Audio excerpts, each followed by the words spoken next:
Bonjour tout le monde, bienvenue à ce nouvel épisode du podcast L'État financier. Donc encore une fois aujourd'hui en compagnie de mon collègue Gabriel. Salut tout le monde, salut JP. Et pour ce nouvel épisode, là, pour un premier épisode depuis quelques temps d'ailleurs, là, on a officiellement chacun convenu d'un sujet là, respectivement. Donc on vous fait un au son de la cloche et un l'instant économie. Donc le premier sujet est proposé par Gab pour le son de la cloche et moi on avait un sujet en bague depuis quelques temps, faut dire, là, pour la partie instant économie. Donc on vous fait ça dans les prochaines minutes, mais pour entamer tout ça, et étant donné surtout comme on le fait souvent, là, mais au son de la cloche implique parfois des discussions sur les compagnies qui sont listées. Là, donc je vais te laisser Gab faire le petit disclaimer de début d'épisode. Oui, bien évidemment, tout ce qu'on va vous parler, j'ai l'impression de me répéter, ça fait plus d'un an que vous nous connaissez et qu'on fait chaque semaine l'épisode. N'oubliez pas évidemment tout ce qu'on parle, il s'agit de notre opinion personnelle. Il ne s'agit pas d'une recommandation officielle de placement. On vous invite évidemment à prendre contact avec un expert. Quiconque aussi est autorisé aussi à pouvoir vous donner du conseil avant de faire votre opinion finale. Et surtout si vous voulez avoir des recommandations qui sont personnalisées évidemment selon vos besoins. Même si je pense que ça va être, on va quand même avoir un point de vue assez neutre aujourd'hui. N'oubliez pas que évidemment, investir, ça implique des risques, donc évidemment, on n'est pas responsable s'il y a quoi que ce soit là. Excellent. Donc, commençons ça en force avec le premier segment, au son de la cloche.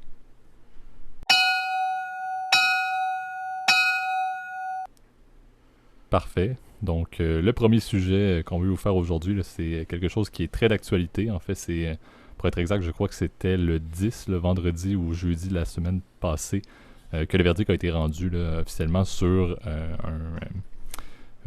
si on peut dire une complication entre Apple et Epic Games. C'est un jugement, on peut le dire. Une poursuite en fait initialement soumise par Epic Games, plus spécifiquement bien évidemment pour la fameuse application Fortnite et le jeu en fait en ligne Fortnite. À l'instar, à l'opposé, en fait, c'était Apple de l'autre côté avec leur fameux App Store. Et c'est un sujet, comme je dis, Gab, que tu m'as parlé. J'avoue que j'avais un peu loupé tout ça au tout début, avant que le jugement soit sorti vendredi, comme on l'a dit. Donc c'était quand même assez intéressant, là, comme on en avait discuté un peu en off. Là, c'est vrai que c'est quelque chose qui est quand même assez conséquent, avec d'un côté là, les droits des multiples, des centaines et des milliers d'applications, dont certaines payantes là, qui vont être affichées au niveau de l'App Store principalement, et également un impact majeur au niveau des revenus d'Apple. Donc je sais pas, Gab, si tu veux entamer peut-être avec un petit peu plus la description de quel était initialement, si on peut dire, c'est la première partie de l'aspect judiciaire, si on peut dire, là, de cette opposition-là entre Epic Games et Apple. Ouais, en fait, le problème date, en fait, il y a quand même, en fait, depuis la sortie de l'iPhone, hein, si je ne m'abuse, c'était en 2008 ou 2009, hein, ça fait plus de 10 ans que maintenant le premier iPhone est sorti. C'est vrai que, je pense que je t'apprends rien que quand tu achètes un smartphone, vraiment la capacité, si tu veux, que tu recherches, c'est non seulement de pouvoir installer des logiciels tiers, donc évidemment, on les appelle des applications, enfin, ce sont des logiciels, hein, ce sont des petits programmes donc, que tu peux télécharger, évidemment. Alors, ça peut être plus ou moins complexe, ça peut être une application de météo, comme ça peut être évidemment un programme pour tourner un jeu, par exemple. Et c'est vrai que l'App Store, évidemment, est un business, tu veux, qui est très important pour la plupart des constructeurs aujourd'hui de téléphones. Si tu veux, évidemment, aujourd'hui, ce sont des revenus aussi qui aujourd'hui se mesurent évidemment en milliards. Là, donc, puisque sur chacun des achats que tu vas faire sur l'App Store, parce que tu as certaines applications évidemment qui sont gratuites, donc qui sont payants, le fournisseur de l'application, donc en fait la plateforme, donc par exemple Apple avec la App Store, puis Google avec le Google Play, qui est l'équivalent sous Android, prend une commission évidemment sur tous tes achats. C'est évidemment pour payer évidemment les frais, les services évidemment, et puis le fait que tu sois visible évidemment sur un store qui a une visibilité sur quasiment tous les téléphones du monde. Et si tu veux, ce business-là évidemment est extrêmement lucratif évidemment pour les fabricants.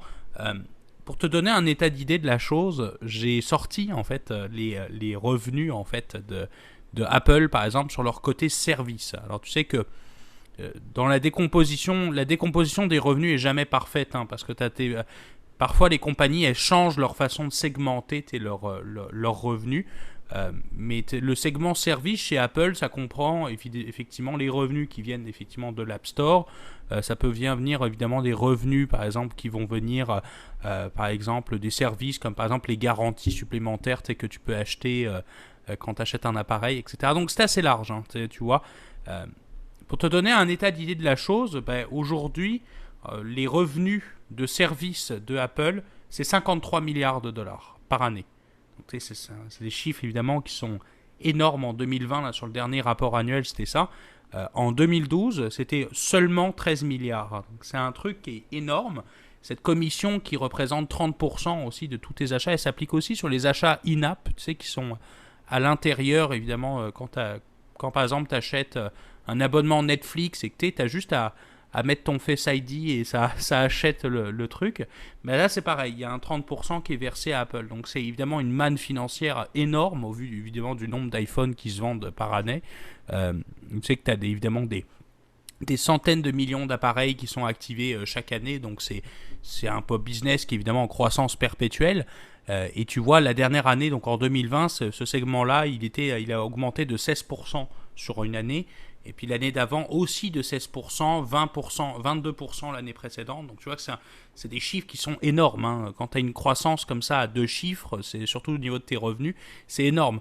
Truc qui est aussi assez intéressant, c'est que sur ce segment-là, Apple va chercher une marge brute, donc c'est-à-dire les revenus moins les coûts directs d'opération. Donc je dois t'avouer, c'est sûr que pour des services, souvent les marges brutes sont souvent plus élevées, mais c'est à peu près 66%. Donc, tu es 2 tiers de tes revenus qui revont en pur profit. Donc, c'est un système qui a été pas mal décrié. Et c'est vrai que l'affaire avec Epic Games, c'est que depuis quelques années, ce développeur de jeux vidéo, donc, qui fait notamment Fortnite, que évidemment tout le monde connaît, je pense que j'apprends à personne ce qu'est Fortnite. Donc c'est le fameux jeu ultra populaire aussi, tous les gamins sont complètement addicts à ça.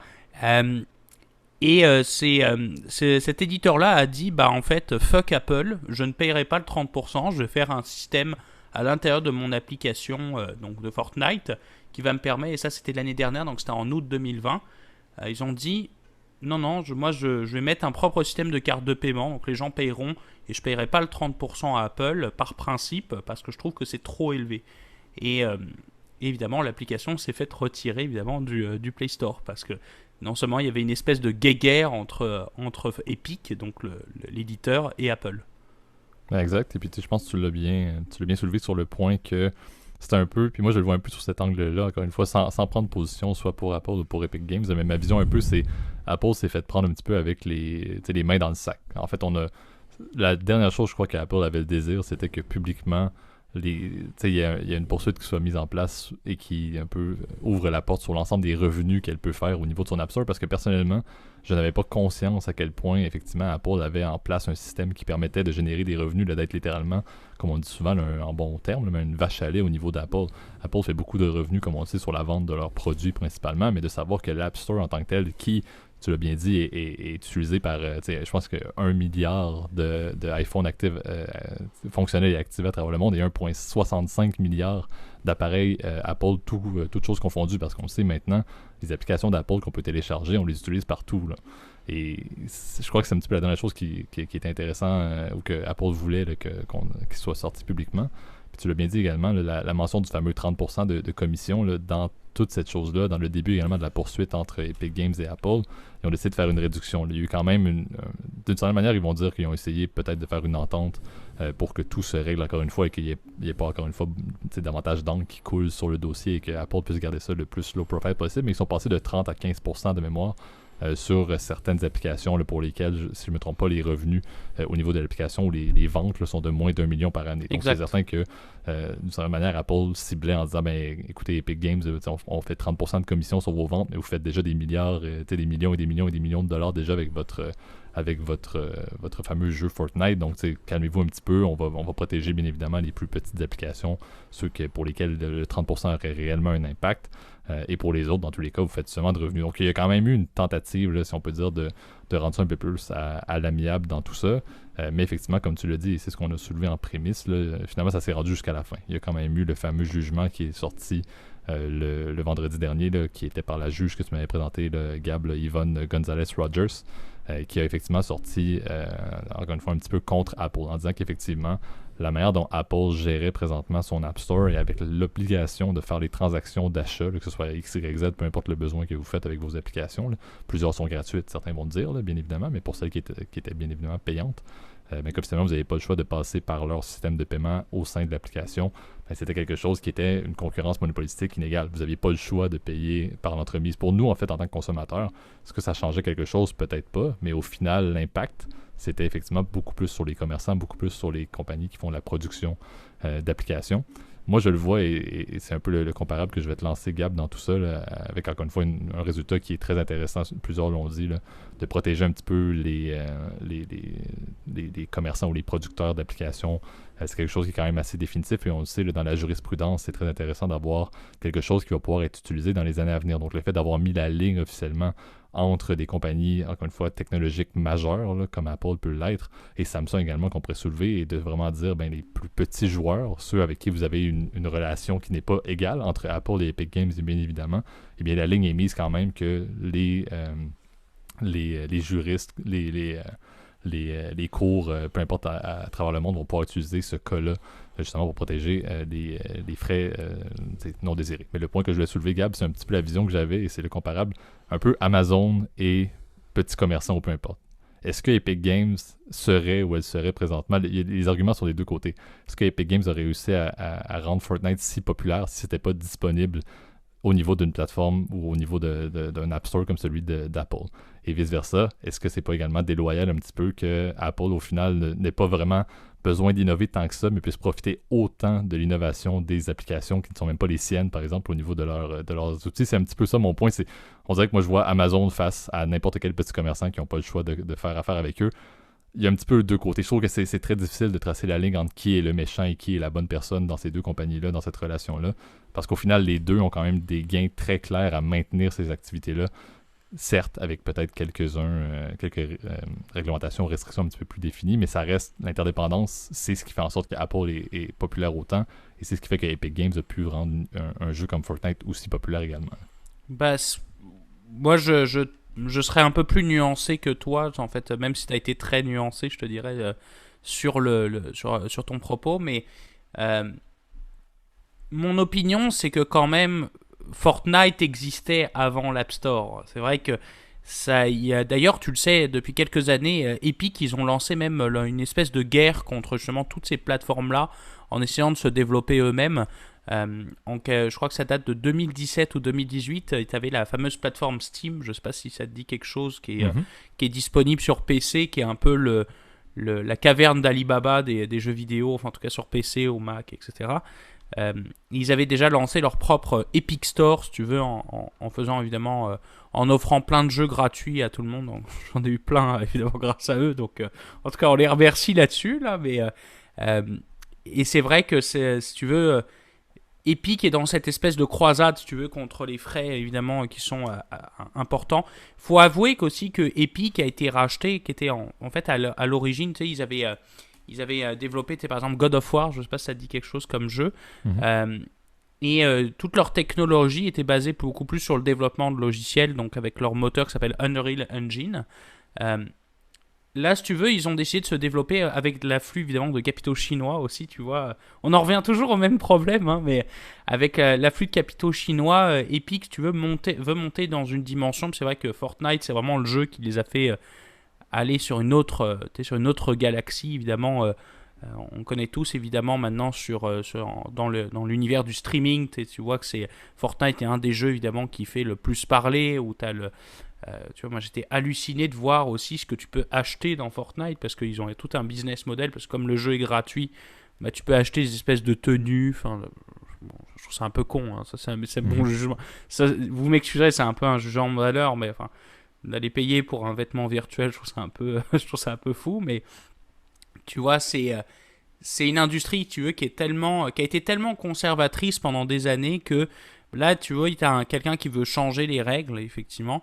Et cette espèce de monopole qui existait, évidemment, il est en train de casser. Il y a une jurisprudence maintenant, et ça, tu le sais, les Américains, ils placent une très grande importance, justement, contrairement, par exemple, au Canada, qui a un peu un système mixte au niveau du système judiciaire, ou par exemple le système français, qui est vraiment tout l'inverse.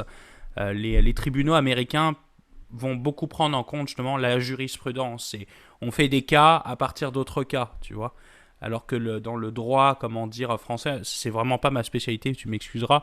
On va être beaucoup plus, tu vois, par exemple, dans le côté légal, dans la réglementation, alors que le côté américain, c'est qu'un jugement détermine un autre. Puis le juge, il doit trancher à partir d'une situation actuelle. Quand tu as un vide juridique, c'est à un juge de trancher, faire les pour et les contre et de déterminer qu'est-ce qu'il y a qu'est-ce qui doit être applicable être appliqué dans le futur. Et moi je pense qu'effectivement cette situation évidemment de dépendance d'un seul App Store par exemple pour Apple est un peu inquiétant. C'est un peu moins le problème, tu sais, sur Android, étant donné que tu peux avoir des stores dits alternatifs, mais c'est vrai que la présence de Google évidemment est omniprésente. Donc je pense on est loin de voir la fin évidemment de cette guéguerre entre les différents magasins d'applications. Je pense qu'en revanche, effectivement, Apple a évidemment toujours une force, effectivement, un parc tellement important et un écosystème aussi c'est un peu comme une prison dorée qui fait que moi je pense que ce segment évidemment de service n'est pas prêt de disparaître. Après, et ça c'est le dernier point que je voulais te rajouter, c'est sûr que tu pourrais penser que leurs revenus de commission, étant donné qu'ils vont être divisés par 2, voire par 3, parce que le jugement, selon ce qui a été décrit par CNBC, en tout cas c'est ce que j'avais lu comme source, était plus sévère que leur changement à 15%. Était vraiment, on s'approchait des 10% seulement au niveau de la commission. Ce qui est intéressant, c'est quand même Apple, ça fait plusieurs années quand même qu'ils essaient de diversifier ce revenu-là. Tu vois, ils ont commencé à investir grandement, tu vois, par exemple dans les autres services. Tu as dû entendre parler de TV, de Apple TV+, qui est leur nouveau service de streaming. Alors, évidemment, ils ont accumulé évidemment des années de retard évidemment, par rapport à Netflix et à Amazon Prime, là, mais ils sont en train de diversifier ça, évidemment Apple Music, etc. C'est tout un écosystème qui fait que, bon, Apple, je pense, est loin de foutre en l'air, évidemment, leurs milliards qu'on a parlé précédemment, parce que je pense qu'ils vont toujours exister dans plusieurs années encore, j'ai envie de dire heureusement quand même. Mais c'est vraiment des enjeux, si tu veux, qui sont intéressants et je trouve qui ont toute leur pertinence aujourd'hui. Alors, on verra. Voilà. Et malheureusement, là, on ne pourra pas rien dire de plus à nos auditeurs. On verra comment ça se passe. Est-ce que cette jurisprudence-là aura des applications très concrètes? C'est des choses qu'on risque de s'intéresser par la suite. C'est le point, je pense, qui est vraiment très clé à noter pour justement le sujet qu'on fait aujourd'hui. Là, c'est vraiment la base et, encore une fois, on l'a dit, Apple n'est pas inquiété par ce cas-là. Fortnite et Epic Games ne l'est pas non plus. Là. Ces compagnies-là sont pérennes, ces compagnies-là fonctionnent et encore une fois, oui, on l'a dit, là, c'est une relation un petit peu grand frère, petit frère. Là. Epic Games n'est bien évidemment pas au même niveau qu'Apple, dans deux industries complètement différentes, dur à comparer. Mais Epic Games est une compagnie qui s'est placée dans le monde des jeux vidéo et dans le monde des applications vidéo. Là. Ils ont une position absolument incroyable. Là. Donc c'est pour ça que moi, l'impact, comme tu dis, c'est vraiment de dire est-ce que officiellement, cette jurisprudence-là va avoir un impact sur les plus petites applications, sur les plus petites compagnies qui réellement en ont souffert. Là. Epic Games a levé le flag et d'une certaine manière, on peut le voir positivement, surtout sous l'axe Epic Games avait du poids suffisamment pour rendre ça public, pour rendre ça réellement d'envergure. Ça aurait été une compagnie que Gab et moi, on aurait lancé une petite appli, là, l'application ABC, là, puis on essayait de faire un cas contre Apple. Je suis pas certain qu'on aurait pu arriver vraiment à nos fins et probablement qu'on aurait accepté une entente à l'extérieur de la cour et il y aurait au final eu aucune jurisprudence. Donc Epic Games sont allés de front un petit peu pour les intérêts. On l'espère qu'ils n'ont pas fait ça pour leurs propres intérêts à eux. C'est certain qu'il y avait leurs intérêts là-dedans, mais moi c'est vraiment l'impact sur les plus petites applications. Et comme on l'a dit, surtout, et c'était un point qui était beaucoup soulevé dans le jugement, surtout également sur les fameux moyens de paiement. Le fait qu'Apple avait le monopole là-dessus, ben, ça n'intéresse pas tant que ça à ce qu'il y ait plein d'innovations, plein de petites compagnies qui lancent des moyens de paiement, alors que maintenant, toute application, d'une certaine manière, va pouvoir décider de faire affaire avec qui ils veulent au niveau des transactions en ligne qu'ils vont faire pour leur application, ce qui est une très bonne nouvelle pour l'industrie. On parle souvent de Square, là, qui est dans un domaine plus de point of sale physique, là, mais c'est un petit peu une industrie qui a besoin d'innovation d'une certaine manière pour processer les paiements. Il y a beaucoup d'améliorations possibles, il y a beaucoup de chemin à faire. Et encore une fois, l'intérêt n'est pas présent si ces compagnies-là n'ont pas d'argent à faire au niveau des plus grandes transactions, si on peut dire, en ligne présentement. Quelles sont ces transactions-là? On le sait, c'est les transactions sur l'App Store, tu l'as dit. C'est complètement fou, mais c'est vrai que des personnes mettent un cash, un pognon de dingue, comme tu dirais si bien, sur un paquet d'applications et sur un paquet de petits accessoires ou variables qui n'ont aucune pertinence au final. C'est mon avis à moi, encore une fois, je crois qu'on n'est pas des gamers sur téléphone, mais ça reste que c'est tout à fait véridique de dire, ben, on espère que la ramification soit pas sur les grandes corpos, mais vraiment sur les plus petites corporations et sur les compagnies qui font des moyens de paiement. Donc, comme tu l'as dit, beaucoup d'eau encore à couler sous les ponts. Là, et encore une fois, l'impact réel présentement va être un peu minime, mais à suivre effectivement et à voir justement, c'est très bien quand une nouvelle industrie, une nouvelle relation, il y a une jurisprudence, il y a une ligne qui est mise. Voyons voir c'est quoi la suite. Et on sait que les Américains ont la tangente de dire, dépendamment, la ligne d'habitude se rétrécit un petit peu. Ça devient de plus en plus strict à force. La jurisprudence, c'est très strict au début. Donc ça pourrait encore une fois aller en étant de plus en plus favorable au niveau des applications par rapport aux grandes compagnies de tech. Donc, je ne sais pas si tu as un autre point, Gab, mais sinon, passons à notre deuxième sujet pour aujourd'hui, le sujet pour l'instant économie. Parfait. Donc, le sujet qu'on vous fait aujourd'hui, là, vous allez voir, on l'a gardé depuis, comme j'avais dit au tout début, là, depuis quand même assez longtemps, on le mettait de côté. C'est un sujet qui a quand même un aspect très technique, donc on va essayer de rester quand même en surface là, pour ceux qui s'y connaissent et qui ont intérêt. Encore une fois, laissez-nous des commentaires, on pourra toujours essayer de faire un deuxième segment un petit peu plus poussé, là, mais vraiment pour les personnes qui connaissent un petit peu moins, on va rester en surface. On veut vous parler de la transition présentement qu'il y a là, et en fait qui va avoir lieu dans les prochains mois. Il nous reste officiellement 3 mois, donc début de l'année 2022. La transition au niveau de l'utilisation du fameux Libor. Certaines personnes en auront peut-être déjà entendu parler. J'ai des collègues comptables qui le connaissent par la bande, mais qui n'ont jamais vu ça réellement en application. Là, donc, c'est très abstrait pour certains. C'est le London Interbank Overnight Rate, qui est un taux qui était reconnu principalement dans le domaine financier des fixed income. Donc, le meilleur exemple qu'on peut soulever juste en prémisse, puis je te relance la balle par la suite, Gab, pour que tu en rajoutes. Là. Par exemple, si moi, je suis la compagnie Ford, par exemple, et que Gab, tu es un investisseur, eh bien, si moi, je décide, plutôt que de dire je vais aller émettre des actions, par exemple, mais je vais décider d'émettre de la dette, donc du financement, je pourrais émettre ce qu'on appelle des bons en anglais, là, ou des billets à terme, ou le terme français exact m'échappe un peu, mais bon, des bonds en anglais. Des débentures ou des obligations. Exact, des obligations, le terme exact. Donc, j'émettrais effectivement cette dette-là et j'aurais le choix, moi, en tant que compagnie Ford, de dire, bon, OK, je veux faire ça sur quel terme? Donc, ma maturité, je vais mettre ça dans 10 ans, parfait. Et je veux offrir quel taux, quel rendement, par exemple, au niveau de des personnes qui vont me financer. Et j'ai le choix entre un bon vieux taux fixe ou un taux qui va être variable. Et souvent, et présentement dans l'industrie financière, le taux sur lequel on va se baser, c'est une majoration du Libor. Mais présentement, et c'est ce qui arrive dans les prochains mois, le Libor va arrêter pour des raisons de conformité que Gab, si jamais tu as quelques notes là-dessus, tu pourras toujours faire un petit point. Mais c'est des raisons, en fait, officielles que les marchés, à cause de conformité, ont décidé de mettre de côté ce taux-là, qui nous amène maintenant dans un secteur que plutôt que d'avoir le Libor surtout, eh bien maintenant, on est rendu avec 5 ou 6, si je ne me trompe pas, taux overnight qu'on va pouvoir utiliser, qui vont pouvoir être utilisés par n'importe qui, n'importe où, n'importe quand. Un qui est, il y a le fameux soft rate, il y a le fameux Cora, donc on en parlera sous peu, mais je vais te laisser Gab effectivement le rajouter un peu là-dessus. Oui, ben le Libor, en fait, il a été très apprécié et très décrié, si tu veux, dans l'industrie, et toi-même t'en parlais. Ce qui est très drôle, c'est qu'en off, je dois t'avouer, on en avait déjà parlé, même avec Thomas, là, il se reconnaîtra là-dessus. Je trouve que l'univers du revenu fixe est assez difficilement compréhensible, même pour la personne lambda, et c'est vrai que moi-même, tu vois, j'ai du mal aussi des fois à comprendre. C'est vrai que la plupart des entreprises, et là je parle bien évidemment en dollars américains, hein, évidemment le Libor, même si tu vois, il y a le nom de Londres qui est dedans, c'est un indice, c'est un taux qui est utilisé en fait pour les prêts commerciaux aux États-Unis, donc en dollars américains. Alors, c'est le London Interbank Offered Rate en fait, très exactement.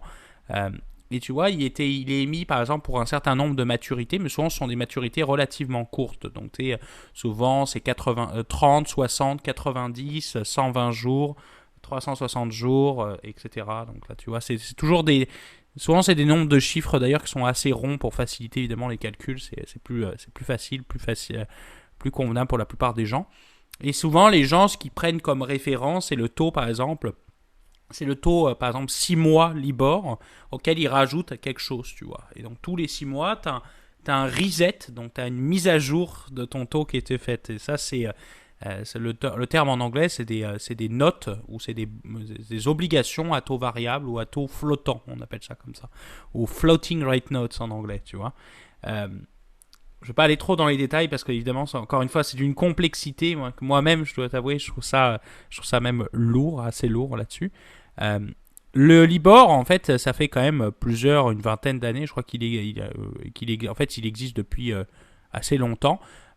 Et jusqu'à récemment, en fait, jusqu'en 2012, le Libor, en fait, était géré par une association qui s'appelle la British Banker Association. Donc, c'est pour ça qu'on l'appelait le Libor BBA. Le Libor BBA, en fait, c'est-à-dire que le taux, en fait, au lieu d'être déterminé par les marchés, comme c'est le cas, par exemple, sur les actions ou sur les obligations, c'est-à-dire que c'est les investisseurs entre les vendeurs et les acheteurs qui déterminent le prix. Mais le Libor BBA à l'époque, en fait, il était obtenu par un consensus d'une dizaine de banques, donc dans lequel tu avais, comment dire, les plus grandes banques qu'on connaît. Donc côté français, tu vois, tu avais la Société Générale, je crois, il y avait la BNP Paribas qui était dedans. Tu avais évidemment HSBC, UBS, évidemment, Bank of America, etc. Donc c'est JP Morgan, bien évidemment, ils sont toujours là. Hein. Et c'est eux qui déterminaient en fait le taux en fait. Donc t'avais les membres du BBA, c'est eux qui déterminaient ce taux-là. Et à tous les jours, ils se réunissaient, et puis tu vois, ils déterminaient par consensus, si tu veux, ce taux-là. C'était la moyenne en fait que chacun des banques était prête à offrir. Et ça, c'était censé être fait, évidemment, de manière impartiale, et puis pour préserver, si tu veux, la liquidité dans le système financier. Parce que ça, c'est une des qualités, si tu veux, que tout investisseur recherche quand tu investis en tant qu'investisseur, c'est que tu recherches à ce que tu puisses vendre, acheter, et que les flux monétaires circulent facilement. Et c'était le but du Libor. Et en 2012, il s'est avéré qu'en fait, il y a une investigation qui avait été lancée, je crois, par le gouvernement britannique, qui avait juridiction, si tu veux, sur la BBA. Et ben, ils avaient déterminé en fait que les banques, en fait, qui étaient membres de ce consortium, on va l'appeler comme ça, avaient en fait de manière frauduleuse, en fait, ou de manière avec des conflits d'intérêts, qui étaient des conflits monétaires, avaient manipulé le taux de ce fameux taux Libor BBA. Donc, si tu veux, ils donnaient parfois des taux plus bas, si tu veux, pour aller spéculer très rapidement, parce qu'ils savaient que les taux par exemple, des hypothèques dans lesquelles ils prêtaient, par exemple, étaient un peu plus hauts. Mais des fois, ils mettaient un taux plus haut, etc., ou plus bas, tout dépendamment des conditions de marché. Et donc, si tu veux, évidemment, c'était contraire, si tu veux, à l'esprit, si tu veux, du Libor, qui est de obtenir un consensus indépendant. Bah, si tu veux, tu avais une espèce de collusion qui avait été faite. Et évidemment, ça représentait des milliards, si tu veux, qui avaient été volés, si tu veux, aux emprunteurs. Et depuis ce scandale-là, qu'on a appelé le scandale du Libor, en fait, aujourd'hui, le Libor, il a été transféré, si tu veux, à une tierce partie qui s'appelle la ICE, donc le Intercontinental Exchange. Je m'excuse, je me souviens pas exactement.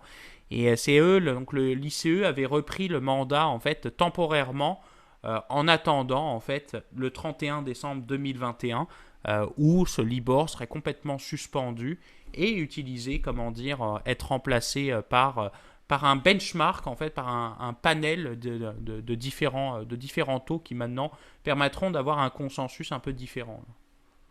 Exact. Et puis, tu sais, surtout le point qui est important à noter également là-dessus, on l'a mentionné, là, maintenant, il y a un taux aux États-Unis, il y a un taux anglais, il y a un taux européen, il y a un taux suisse, un taux japonais, un taux canadien. Ce qui est pertinent, c'est que ceux qui gèrent ce taux-là, dans certains cas, par exemple, si on parle du fameux le Ester, qui est celui européen, c'est la Banque centrale européenne. Donc, tu l'as dit, l'enjeu initial du fait que le consortium qui gérait le Libor a fait, encore une fois, un petit peu de fraude, et tu l'as dit, c'est des milliards et des milliards et des milliards et des milliards de dollars qui étaient émis, encore une fois, sur ce taux-là, donc c'était critique. Maintenant, ils vont ramener ça, encore une fois, vers des entités qui sont officiellement non gouvernementales, mais qui sont fortement légiférées et qui sont tout comme, qui ont quand même un impact et une relation avec des instances politiques qui sont quand même assez notoires malgré tout, même si c'est non officiel, encore une fois, c'est supposé être indépendant, on ne va pas tomber dans les détails des banques centrales, mais ça reste que c'est quelque chose qui va être géré maintenant par les entités qui sont en général beaucoup plus légiférées, beaucoup plus sûres. On verra la suite, on s'en parlera peut-être dans 15 ans et on va se retrouver encore une fois avec des fraudes. On ne se cachera pas, les fraudes financières, c'est pas une entité nécessairement qui est proche du gouvernement que ça change grand-chose, c'est mon avis.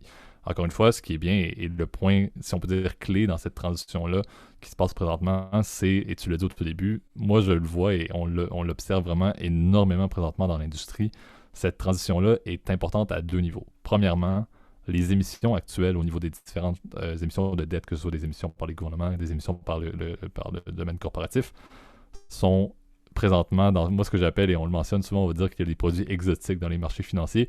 Moi, j'aime utiliser le terme des produits exotiques présentement au niveau du fixed income parce que c'est un peu un gag, parce que le fixed income est probablement un des desks à travers le monde dans les différentes banques qui vont en général être le plus plain de vanilla, le plus simple, le plus vanille qu'on peut avoir. C'est souvent assez simple, c'est pas des personnes qui vont avoir, encore une fois, nécessairement beaucoup de variations au niveau du type d'instrument qu'ils vont gérer. Mais maintenant, là, il se passe encore une fois beaucoup de fluctuations. Il y a des émissions qui sont testées présentement énormément. Il n'y a pas de bonnes vieilles lignes directrices qui ont été définies dans les grands centres financiers à travers le monde, ce qui rend les choses très intéressantes et, encore une fois, très complexes dans cette transition-là. Parce qu'on se retrouve avec 2 niveaux. Plusieurs nouvelles émissions qui déjà maintenant sont comme, plutôt que d'émettre sur le Libor, ça va être décommissionné à la fin de l'année, on va commencer à les mettre sur des nouvelles, mais également la gestion des contrats actifs qui sont peut-être émis encore une fois pour des années et des années et des années à venir et qui sont en fonction du Libor, encore une fois, un taux qui officiellement va encore être publié temporairement là, pour la suite, encore une fois, dans cette transition-là, mais qui techniquement n'aura plus réellement sa pertinence. Donc, comment est-ce qu'on peut gérer le bassin d'actifs, pas d'actifs, mais de financements qui sont gérés présentement ou qui sont à travers le monde entre, encore une fois, des gouvernements et des corporations avec cette transition-là, et comment est-ce qu'on gère la suite, parce que s'il y a bien quelque chose, je crois que, et ça, Gab, tu pourras me donner ton avis là-dessus, mais la vision que j'ai, c'est, je crois pertinemment que malgré cette transition-là de 1 taux vers 6-7 taux, on veut quand même avoir le plus de tranquillité au niveau des fixed income. On n'a pas un intérêt à ce que les desks de fixed income, les desks d'obligations et de débentures se retrouvent avec, encore une fois, un paquet de variations au niveau des instruments. Le fait qu'il y ait une certaine ligne directrice a toujours été très favorable, a toujours, encore une fois, favorisé, surtout en termes de risque, une prise de risque au niveau de d'autres desks. Et qu'au moins, le fixed income, il n'y avait pas trop de surprises.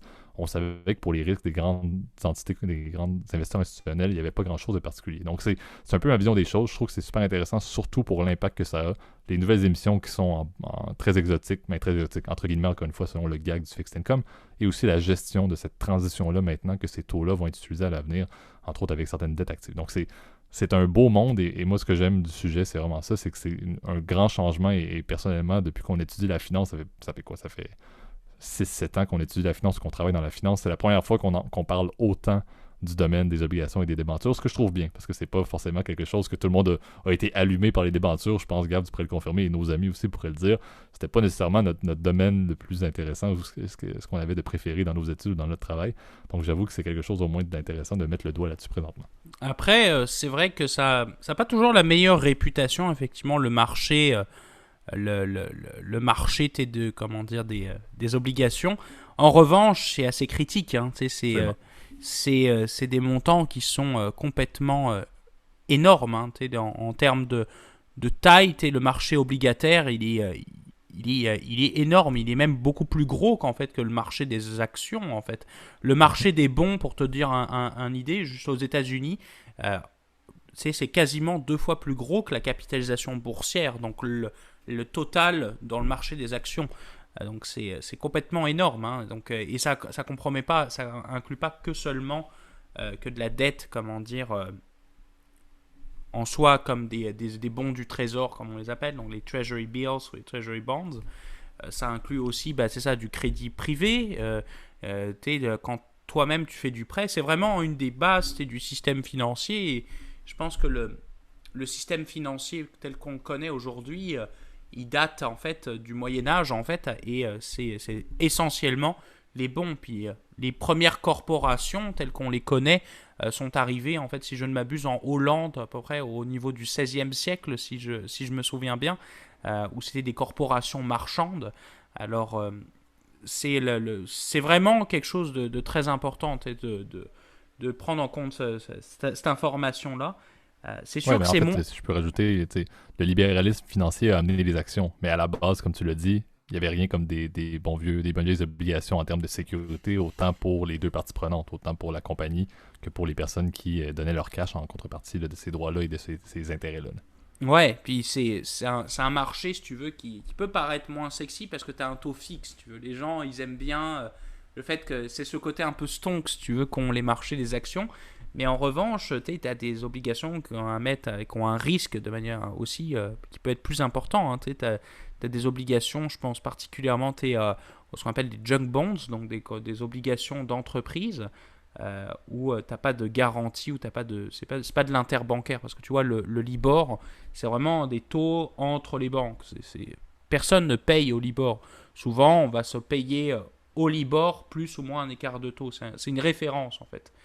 Mais c'est vrai que le Libor a été vraiment une des. Tu veux, c'est aussi, c'est autant de personnes. C'est comme si je te disais demain que Goldman Sachs va disparaître, si tu veux. Ce serait un cataclysme. Et si tu veux, dans le marché des obligations, cette transformation-là, elle est vraiment significative. Alors, oui, c'est vrai que tu l'as abordé un peu rapidement, mais c'est un bon point. Tu sais, ça va être remplacé par des équivalents. Donc, le SOFR, par exemple, qui est le plus connu, qui lui va pas être fonctionné sous forme d'un consensus comme le fonctionnait avec le BBA, mais ça va fonctionner en fait par une tierce partie indépendante qui va être la Réserve fédérale en fait de New York, qui va pouvoir en fait faire le consensus, mais de manière neutre de son côté, en fonction des transactions passées entre les banques en fait, entre elles. Donc si tu veux, ce sera un indice, si tu veux, post-daté, si tu veux, au lieu d'être un indice, si tu veux, ex-ante, si tu veux. Ce sera pas on le détermine, là ce sera déterminé, tu veux. C'est ça qui est assez marrant. En revanche, évidemment, le panel, le fonctionnement n'est pas exactement le même, donc il se peut qu'il y ait une petite différence évidemment entre le SOFR et le Libor. Le Libor aussi avait comment dire, d'autres éléments. Encore une fois, je ne veux pas rentrer trop dans la complexité parce que tu vois, on va se perdre. Mais c'est passionnant et j'espère en tout cas qu'on va en entendre c'est sûr qu'on va en entendre parler dans ces prochains mois. Et j'aimerais qu'on en parle aussi des bons. Et je pense ça, c'est un appel on en parle pas assez souvent, exactement. Comme tu dis, je pense que c'est un bon point pour les auditeurs. Écrivez-nous-le si ça vous intéresse, parce que on parle présentement il qualifie comme étant the most important number in finance. Là. On passe du Libor, qui était un acquis, qui était une convention qui était existante depuis toujours, vers, encore une fois, une grande transition dans cette industrie-là. On n'en parle pas assez souvent, peut-être, parce que, comme tu l'as dit, on a beaucoup de sujets stonks, beaucoup de sujets d'équité. Encore une fois, c'est pas normal. Qu'est-ce qu'on voit dans les nouvelles, qu'est-ce qui nous intéresse à parler dans le podcast. Très rare qu'on vous parle d'une émission soudainement de la Réserve fédérale américaine. C'est pas quelque chose qui est fortement intéressant, mais je pense que c'est un point qui est très beau parce qu'il va y avoir beaucoup de choses à parler probablement dans les prochains mois, surtout à partir du début de l'année 2022. Donc on fera un topo, mais encore une fois, laissez-nous des commentaires si ça vous intéresse, ce genre de sujet-là. Et même si vous voulez qu'on aille un petit peu plus loin dans certains des taux principaux, comme tu l'as dit, Gab, il y a des caractéristiques incroyables qu'on pourrait détailler. Encore une fois, et que nous-mêmes, on aurait peut-être un petit exercice de vulgarisation préalable à faire, là, mais il y a beaucoup de matériel qu'on pourrait parler, effectivement. Ah ouais, les courbes de taux, ouais, c'est vrai que tu vois, ça peut vous donner des idées, chers auditeurs. Si ça vous intéresse, t'as bien raison, JP. Faites-nous le savoir. Moi, j'ai plein d'idées, mais par exemple, parler de courbes de taux, etc. Juger de la qualité, si tu veux, de l'économie avec des courbes de taux, c'est des choses qui sont hyper intéressantes. Ce qu'on appelle la structure à terme, tu vois, c'est hyper intéressant, mais à établir, tu vois, du risque de crédit avec différents outils, ça c'est pareil, c'est des choses qui sont utilisées énormément dans l'industrie financière, et c'est vrai qu'on a tendance à passer un peu plus sur le radar, en tout cas qu'en tant que retail investor, on va dire ça comme ça. Absolument. Donc c'est peut-être là-dessus qu'on va conclure le podcast. Donc comme toujours, je vais te laisser Gab faire le petit mot de la fin. Je vous remercie pour vos écoutes en mon nom. Mais Gab, comme toujours, où est-ce qu'on peut nous retrouver et nous lancer déjà vers la semaine prochaine? Spotify, je pense que c'est la meilleure façon. Apple Podcast aussi, je crois que c'est la deuxième plateforme en fait qui est la plus utilisée. Vous pouvez toujours, et par YouTube, ce serait super apprécié parce que ça nous permet aussi de nous faire connaître. Vous pouvez mettre un petit like, évidemment, partager, mettre un commentaire, encore une fois, si vous avez une suggestion de contenu. Vous l'avez vu sur les dernières vidéos, on répond à tout le monde et on essaye même de faire des épisodes sur vos commentaires, si c'est pas beau. Je pense que c'est la meilleure façon de nous encourager. Vous pouvez aussi le partager, évidemment, avec vos amis, avec votre famille, vos collègues, etc. Je trouve que c'est les meilleures références, entre guillemets, qu'on puisse avoir. Et en tout cas, moi, je vous souhaite en tout cas une très bonne fin de journée et une bonne semaine. Merci. Salut.